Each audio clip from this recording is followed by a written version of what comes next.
ہمارے حضرت بہت استقامت والے تھے، لیکن پھر بھی فرماتے تھے کہ یہ اللہ کا فضل ہے کہ اللہ نے ہم پہ 5 نمازیں فرض کر دی، آپشنل نہیں رکھا۔ آپشنل ہوتی نا، اختیاری ہوتی تو شاید کوئی بھی نماز نہ ہوتی، ہم سے سوچتے ہی رہتے کہ چلو 5 نمازیں پڑھنا ثواب ہے تو پرسوں سے پڑھیں گے۔ اللہ نے ایسی فرض کی ہے کہ زمین آسمان ادھر سے ادھر ہو جائے، سفر میں ہو، حضر میں ہو، بیماری میں ہو، خوشی میں ہو، غم میں ہو، یہ نہیں چھوڑنی، ٹھیک ہے نا؟ تو مجبور ہیں بھائی، اللہ نے کہا کہ میں کوئی عذر مانوں گا ہی نہیں، سفر ہو کچھ بھی ہو پڑھنی ہے۔ ہم پہ ڈال دی جاتی کہ ٹینشن میں ہو تو چھوڑ دو، خوشی میں ہو تو پڑھ لو، تو ہم تو یہی سوچتے رہتے ہیں بھائی ابھی تھکاوٹ ہے، آج رات دیر سے سویا ہوں تو فجر میں اٹھ گئے تو نیند پوری نہیں ہوگی، تو ایسا کریں گے 11 بجے پڑھ لیں گے، یہی سوچتے رہتے۔ اللہ میاں نے کہا کہ رات دیر سے سو، جلدی سو، یہ تمہاری ٹینشن نہیں ہے، یہ تمہاری ٹینشن ہے، یہ میرا مسئلہ نہیں ہے۔ میں نے کہہ دیا ہے فجر کا مطلب فجر ہے، ظہر کا مطلب ظہر ہے، عصر کا مطلب عصر ہے۔ ابھی ہم امریکہ گئے نا تو جہاز جاتے ہوئے سورج کی سمت میں جا رہا ہوتا ہے، تو ایک نماز بھی نہیں آئی راستے میں۔ ہم نے ظہر پڑھ تو لی، لیکن نہیں بھی پڑھتے تو امریکہ پہنچ کے بھی مل جاتی، کیونکہ سورج کے ساتھ ساتھ چل رہے ہیں۔ واپسی پہ مخالف آ رہے ہیں تو ٹھکا ٹھک نمازیں آ رہی ہیں۔ اب جب ٹھکا ٹھک نماز آ رہی ہے، ایک نماز کا ٹائم، فوراً دوسری نماز، فوراً تیسری نماز، فوراً چوتھی نماز، فوراً 5ویں نماز، اور اللہ نے فرض نماز میں کہا ہے کہ کھڑے ہو کے پڑھو، قبلے کی طرف پڑھو۔ یہ ممکن نہیں ہے تو پھر مجبوراً بیٹھ کے پڑھو، لیکن فرض نماز پھر بعد میں لوٹانی چاہیے، کیونکہ فرض نماز اصل میں قیام بھی فرض ہے اور قبلہ رخ ہونا بھی فرض ہے۔ تو اب ہمارے ساتھ دوست تھے، انہوں نے کہا کیسے؟ میں نے کہا مجبوراً بھائی پڑھنی پڑے گی، اللہ کا حکم ہے، نماز آپ سفر میں نہیں چھوڑ سکتے۔ اللہ نے 4 کی 2 کی ہی اسی لیے ہے کہ میں نے 4 کی 2 کر دی ہیں، چھوٹی کر دی ہے، اس لیے کہ چھوڑنا نہیں ہے، آدھی کر لو۔ چھوڑنے کا آپشن ہوتا تو اللہ پھر کہہ دیتا ٹینشن میں ہو تو چھوڑ دینا، نہیں تو پھر پوری پڑھ لینا، یہ کہتا نا اللہ تعالیٰ۔ اب جب نماز کا ٹائم آیا، ہم نے کہا بھائی نماز پڑھنی ہے، تو وہ نماز میں جہاز میں جگہ کہاں دیتے ہیں؟ خیر ہم نے ریکویسٹ کی تو جگہ آگے، انہوں نے کہا آگے جا کے پڑھ لو۔ تو ہم نے کیا کیا، ہم نے کہا بھائی آج کل ایک ایپ آ رہی ہے جو لوگ جہازوں میں سفر کرتے ہیں، اس کا نام ہے حلال فری کر کے کچھ ہے، نام بھول گیا میں، بڑا زبردست نام ہے، آپ لوگ نوٹ کر لیں، وہ کبھی جہاز میں سفر ہو نا، حلال ٹرپ، یہ ایپ ڈاؤن لوڈ کر لیں اپنے موبائل میں، اور اگر ڈاؤن لوڈ نہیں ہو رہی تو ڈائریکٹ گوگل پہ بھی سرچ کی جا سکتی ہے، حلال ٹرپ گوگل پہ لکھیں تو وہ ایک ویب سائٹ آ جائے گی، وہ کھولیں، وہ آپ سے مانگے گا جہاز کے ٹائمنگ کیا ہے، کدھر سے کدھر جا رہا ہے، کیا تاریخ ہے، آپ اس میں ڈالیں گے، ٹھک کر کے وہ بتا دے گا کہ آپ کی جو گھڑی میں اس وقت ٹائم ہو رہا ہے اس کے مطابق فجر کتنے بجے، ظہر کتنے بجے، عصر کتنے بجے، مغرب کتنے بجے، عشاء کتنے بجے، اور اتنے بجے قبلہ کہاں ہوگا، اتنے بجے قبلہ جہاز میں کس سمت میں ہوگا۔ تو بڑی خاندانی ایپلیکیشن ہے، تو وہ آپ جیسے ہی ڈالیں گے ٹھک کر کے، تو ایک گھڑی آپ ایسی رکھیں جو چینج نہ ہو ٹائم اس کا۔ تو یہ خوب مسئلہ سمجھ لیں کہ جہاز میں آپ کو کھڑے ہو کر نماز پڑھنی ہے، اگر ممکن نہ ہو اجازت نہ دیں پھر مجبوراً بیٹھ کے پڑھیں، لیکن اس نماز کو لوٹا لیں۔ تو ہم نے تو کھڑے ہو کر اجازت مل گئی تھی، ہم نے کہا چلو پڑھتے ہیں۔ اس میں یہ آسانی ہے کہ ظہر اور عصر اکٹھی، لیکن کیسے اکٹھی؟ اس طرح سے اکٹھی کہ ہم نے دیکھا کہ ظہر کا ٹائم ختم ہو رہا ہے، فرض کریں 5 بجے ختم ہو رہا ہے، اور عصر کا ٹائم 5 بجے شروع ہو رہا ہے، تو ہم نے کیا کیا، وضو کر لیا، کیونکہ جہاز کے واش روم میں وضو کرنا بھی آسان کام نہیں ہے، تمیز سے وضو کیا کرو، وہاں پہ ایسا کیچڑ نہ کر دو کہ وہ بولیں نمازیوں پہ پابندی لگا دیں، اس میں وضو تمیز سے، پانی نہ گرے۔ میں تو وضو کر کے ٹیشو سے سب نیچے صاف کرتا ہوں، تاکہ کوئی نیا بندہ جائے نا، وہ یہ نہ کہے یہ مولویوں کی وجہ سے دیکھو کیچڑ کتنا ہو گیا، برا امیج نہ جائے، تو صاف ستھرا کر کے بالکل اس کو، کوئی بات نہیں، ہاتھ خراب ہو جائے گا اس کو دھو لو آرام سے، لیکن امیج اپنا خراب نہ کرو کہ یار یہ نمازی لوگ جب بھی جہاز میں آتے ہیں کیچڑ کر کے جاتے ہیں۔ ایک نے مجھے بتایا، پائلٹ نے، کہ ہم کہیں جا رہے تھے، کہیں اجتماع تھا، تو سارے نمازی بیٹھے ہوئے تھے جہاز میں، تو کہہ رہے جہاز کی حالت یہ ہو گئی تھی کہ جیسے کوئی تالاب بنا ہوا ہوتا ہے، سارے وضو کر کر کے آ رہے ہیں گیلے پاؤں کے ساتھ پورے جہاز میں، نا کہتے ہیں ایسا کیچڑ ہم نے زندگی میں کبھی نہیں دیکھا جہاز میں، تو کتنا برا امیج گیا نا۔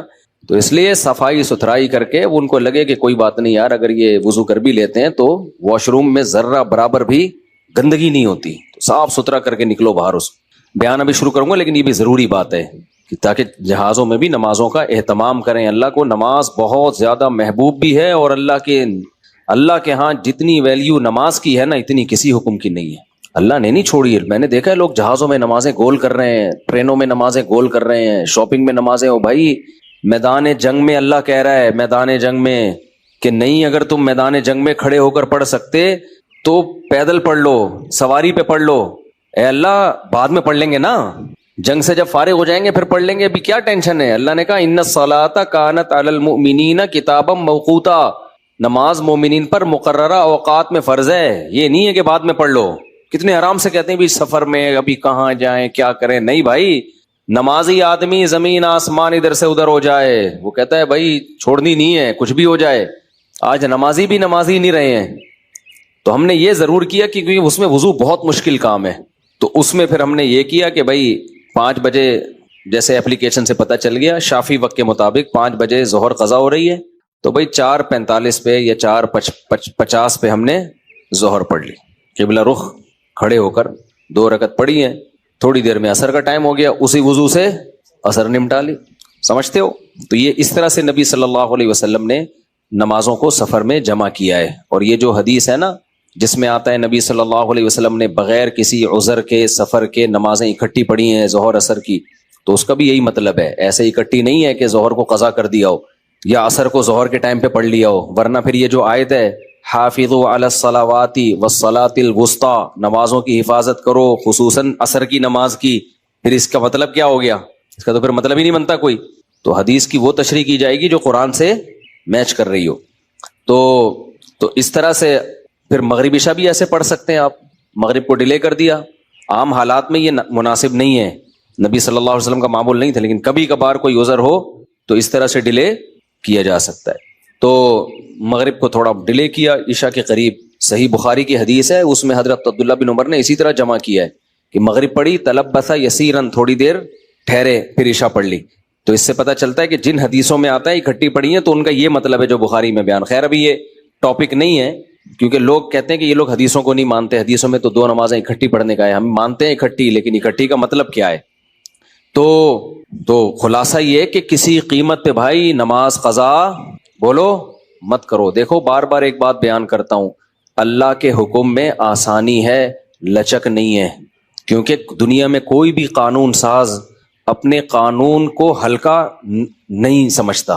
دنیا میں جو بھی حکومت ہوتی ہے قانون بنائے اور یہ کہے کہ یہ لازم ہے, اس کے بعد پھر وہ لازم نہ کرے, اور تو اس کا مطلب خود اپنے قانون کی ویلیو کو وہ ڈی ویلیو کر رہی ہے نا. یہی مطلب ہو گیا نا. دنیا میں کوئی یہ نہیں کرتا, تو اللہ قانون بنائے اور کہے کہ یہ فرض ہے, سفر میں بھی فرض ہے, حضر میں بھی فرض ہے, پھر اللہ کہ چلو میں نے کہہ تو دیا باقی تمہاری مرضی. نا نا نا نا نا نا, صحیح ہے, اللہ نے کہہ دیا اب ہے تو ہے, اب آپشنل نہیں ہے. رمضان کے بار بار میں بتاتا ہوں نا, روزے میں مزدور کو بھی روزہ رکھنا پڑے گا, کتنی سخت گرمی ہو, کیونکہ اللہ نے قانون بنا دیا بھائی بیماری میں سفر میں چھوڑ سکتے ہو, اس کا مطلب تیسرا کوئی عذر نہیں ہے, رکھنا پڑے گا. تو اس لیے جو فرائض ہے نا, واجبات فرائض, اس میں اللہ کے قانون آسان ضرور ہے, لچکدار نہیں ہے. جب ہے تو ہے. اسی میں ایک اور مسئلہ آ گیا عدت کا. کسی عورت کے شوہر کا انتقال ہو جائے, اللہ نے قانون بنا دیا, آسان قانون بنایا. زمانہ جاہلیت میں بہت مشکل تھا. جب کسی عورت کے شوہر کا انتقال ہوتا تھا تو زمانہ جاہلیت میں عورت 2 سال عدت گزارتی تھی. کتنی؟ 2 سال. اور اس 2 سال میں وہ میلی کچیلی رہتی تھی. یہاں تک بھی بعض روایات میں آتا ہے اس کی جگہ کو گندا رکھا جاتا تھا, مینگنیاں لا کے ڈال دی جاتی تھی, گند میں رہے. اسلام نے اس حکم کو ختم کیا. یہ ظلم ہے عورت کے اوپر. اللہ نے حکم دیا 4 مہینے 10 دن بس, اور اس میں میلی کچیلی نہیں رہے گی, نہائے دھوئے, بس زینت اختیار نہیں کرے گی, زیور نہ پہنے, خوشبو کا استعمال نہ کرے, زینت اختیار نہ کرے, باقی نارمل رہے, گھر سے باہر نہ نکلے. وہ ایک صحابیہ نے نبی صلی اللہ علیہ وسلم سے اجازت چاہی کہ بھئی 4 مہینے 10 دن میں یوں کر لوں, میں فلانی جگہ چلے جاؤں. آپ نے فرمایا اللہ تعالیٰ نے تمہیں یہ آسانی دی ہے کہ وہ زمانہ جاہلیت کا حکم اللہ نے منسوخ کر دیا, اب اتنی آسانی دے دی, تو اب اس حکم کو فالو کرنا پڑے گا. اب آج کل خواتین کیا کرتی ہیں, شوہر کی ڈیتھ ہوئی, جو دیندار نہیں ہے ان کی تو بات ہی نہیں کر رہا نا, ان کی نظر میں تو عدت ودت کی کوئی 2 ٹکے کی حیثیت ہی نہیں ہے, وہ تو اس کو دقیانوسی حکام سمجھتی ہیں. لیکن جو دیندار ہیں وہ بھی بھائی, وہ ڈیتھ ہوئی, شوہر کا چہرہ دیکھنے کے لیے جا رہی ہیں ہسپتال, پھر وہ فلانے کے کام سے جانا ہے تو آج فلانے کے کام سے جانا ہے, تو آج یوں کرنا ہے, آج یہ کرنا ہے, یہ فلانے پورشن میں چلی جاتی ہوں, ماموں کے گھر جا کے عدت گزار لیتی ہوں. بھائی اللہ تعالیٰ نے جو عدت کے حکام دیے ہیں, شوہر کی ڈیتھ ہوتے ہی عورت کی عدت بولو شروع. اور عدت میں 2 کام لازمی ہیں, گھر سے نہیں نکلنا ہے, زینت اختیار نہیں کرنی. اب اس میں لوگ ہمیں تنگ کرتے ہیں، یار وہ چہرہ دیکھنے جانا چاہتی ہے ہاسپٹل میں، بھائی شوہر کو گھر لے آؤ، اگر بیوی نے اپنے شوہر کو دیکھنا ہے میت کو گھر لے آؤ، عورت نہیں روڈ پہ آ سکتی، جنازے کی چارپائی کے پیچھے پیچھے جا رہی ہوتی ہے گھر سے باہر نکل کے، پھر اللہ کو غضب آئے گا، جب میں نے ایک آرڈر دے دیا ہے اس کو ہلکا کیوں لے رہے ہو؟ عیادت کے لیے نہیں جا سکتی وہ، سمجھ رہے کہ بھئی فلاں بیمار ہے تو چلو میں عیادت کے لیے چلی جاؤں، فلاں کی ڈیتھ ہو گئی چلو میں تعزیت کے لیے، حج ختم ہو جاتا ہے اس سے، حج کی کتنے مسئلے آتے ہیں، عورت نے حج کی درخواست دی ہوئی ہے، نام آ گیا، حج پہ جانے کی تیاری ہو گئی، شوہر کا انتقال ہو گیا، اب جس دن جانا ہے 4 مہینے تو ہو جائیں گے، 10 دن رہ جائیں گے، تو ہم کہتے ہیں بھائی 10 دن کیا 1 گھنٹہ بھی رہ گیا ہونا 4 مہینے 10 دن ہونے میں، آپ کو 1 گھنٹہ پہلے بھی نکلنے کی اجازت نہیں، بے شک حج ضائع ہو جائے کوئی بات نہیں، حج کینسل ہو جائے، کیونکہ حج کی فرضیت پہ عدت مقدم ہے، حج اگلے سال بھی ہو سکتا ہے، عدت تھوڑی ہو سکتی ہے، تو ہاں یہ اللہ نے آسانی رکھ دی ہے کہ جس عورت کا کوئی کمانے والا نہ ہو، اللہ نے لچک، جہاں شدید ضرورت تھی وہاں اللہ نے خود بخود لچک رکھ دی کہ بھوکے تو نہیں مر سکتے نا، کمانے والا کوئی نہیں ہے تو کمانے کے لیے جا سکتی ہے، مجبوری ہے بھائی کمانا، اس میں فقہاء نے بیان کیا دن میں جائے بغیر زینت اختیار کیے، اور دن میں واپس آ جائے، اور صرف کمانے کی حد تک باہر نکلے، ادھر ادھر نہ جائے۔ اب اس میں خواتین یہ کیوں ایسے کیا؟ بھائی اللہ کا حکم ہے، اب اس میں آپ کو چونو چرا کی اجازت بولو نہیں ہے، بس آرڈر دے دیا۔ پھر اللہ نے یہ بھی حکم نازل کر دیا کہ اگر عورت پریگنینسی میں ہے تو بچہ ہوتے ہی اس کی عدت ختم ہو جائے گی۔ دیکھو ہمارے نبی صلی اللہ علیہ وسلم بھی اللہ کے آرڈر کے سامنے کیسے اپنی عقل نہیں استعمال کرتے تھے۔ ایک صحابیہ کو حمل تھا، ان کے شوہر کی ڈیتھ ہوئی ہے اور ادھر بچہ پیدا ہو گیا، ادھر ڈیتھ ہوئی اور ادھر فوراً ہی، اب ان کو خیال ہوا بھائی اتنی جلدی تو عدت پوری نہیں ہوتی، تو کیا کرنا ہے؟ نبی نے سے مسئلہ پوچھا گیا، آپ نے فرمایا ختم۔ جب اللہ نے کہہ دیا وَأُولَاتُ الْأَحْمَالِ أَجَلُهُنَّ أَن يَضَعْنَ حَمْلَهُنَّ، کہ حمل والی عورت کی عدت یہ ہے کہ بچہ جن لے، تو بچہ جن دیا تو اللہ نے تو نہیں کہا کہ 1 سیکنڈ بعد جنے یا 1 سال کے بعد جنے، اللہ نے یہ کہا ہے اللہ نے قرآن میں۔ تو ہمارے نبی بھی اللہ کے حکم کو کیسے فالو کرتے تھے نا۔ اگر یہی بچہ پہلے پیدا ہو جاتا، پیدا ہوتے ہی شوہر کی موت ہو جاتی، فقہا بہت باریک مسائل بیان کرتے ہیں، اور آج کل کے اسکالر نا ان کا مذاق اڑاتے ہیں کہ دیکھو یہ اتنی باتوں میں لوگوں کو الجھایا ہوا ہے۔ فقہا نے بیان کیا ہے کہ ادھر بچہ پیدا ہوا، کیونکہ ایسا ممکن ہے، قانون جب لکھا جاتا ہے تو امکان کو بھی لکھا جاتا ہے کہ ابھی آدھا بچہ پیدا ہوا ہے اور شوہر کی ڈیتھ ہو گئی تو کیا ہوگا۔ ایک ہے بچہ پیدا ہوتے ہی شوہر کی ڈیتھ ہو جائے، تو بچہ چونکہ پہلے پیدا ہوا ہے، شوہر کی ڈیتھ بعد میں ہوئی ہے، تو اب عدت کیا ہوگی؟ اب 4 مہینے 10 دن چلے گی۔ ادھر شوہر کی ڈیتھ ہوئی اور فوراً بچہ پیدا ہو گیا تو عدت ختم۔ اب ایسے بھی کیس قیامت تک کے لیے دین آیا ہے نا، ایسا بھی ممکن ہے کہ شوہر کی ڈیتھ ہوئی اور بچہ آدھا پیدا ہوا ہے اور ادھر ڈیتھ ہوئی اس کی، یعنی ولادت ہو رہی تھی اور شوہر کا انتقال ہو گیا۔ امکان تو ہے نا، لا جب لکھا جاتا ہے نا تو اس میں امکانات بھی لکھے جاتے ہیں۔ تو فقہا نے اس میں بھی بحث کی ہے کہ اس صورت میں کیا ہوگا، یا عورت کنفیوز ہے، پتہ ہی نہیں چل رہا کہ جب اطلاع ملی ہے تو بچہ پیدا ہو چکا تھا یا نہیں ہوا تھا، اس کے بھی فقہا نے حکام لکھے ہیں۔ تو بہت باریکیوں میں جا کے، تاکہ آئندہ آنے والے لوگوں کو کنفیوژن نہ ہو۔ آپ کتاب میں جا کے دیکھو، ہر مسئلہ فقہا نے ڈسکشن کی ہے اور اس کو بیان کیا ہے۔ تو ذرا سے فرق سے عدت کا حکم چینج، لیکن کیوں اتنا احتیاط کیوں؟ بھائی اللہ کا جب لا ہے تو وہ 2 اور 2 4 کی طرح ہے، سمجھتے ہو گے نہیں سمجھتے ہو؟ جب اللہ نے کہہ دیا کہ بھائی جو حمل والی عورت ہے اس کا بچہ پیدا ہوتے عدت ختم، اگلے سیکنڈ میں بچہ پیدا ہوا عدت ختم۔ حضرت عائشہ کا قول ہے یا کسی صحابی کا کہ شوہر کو ابھی غسل بھی دیا جا رہا ہو نا، ابھی دفنایا بھی نہیں جا رہا ہے اور بچہ پیدا ہو جائے تو بس ختم عدت، چاہے دفنایا بھی نہ ہو، فوراً نکاح کر سکتی ہے وہ، ٹھیک ہے نا، فوراً نکاح کر سکتی ہے۔ تو اللہ نے اجازت دے دی اس کو۔ اب اس میں حکمت کیا ہے ہمیں نہیں پتا بھائی، اللہ کا حکم ہے، نص وارد ہو گئی تو نبی نے بھی اس پر عمل کیا، صحابہ نے بھی، ائمہ مجتہدین نے بھی۔ لیکن یہ نہیں ہے کہ جی 40 دن کی عدت، بعض 40 دن کی عدت منا رہی ہیں، بعض جو ہے وہ سفر کر رہی ہیں عدت کے دوران۔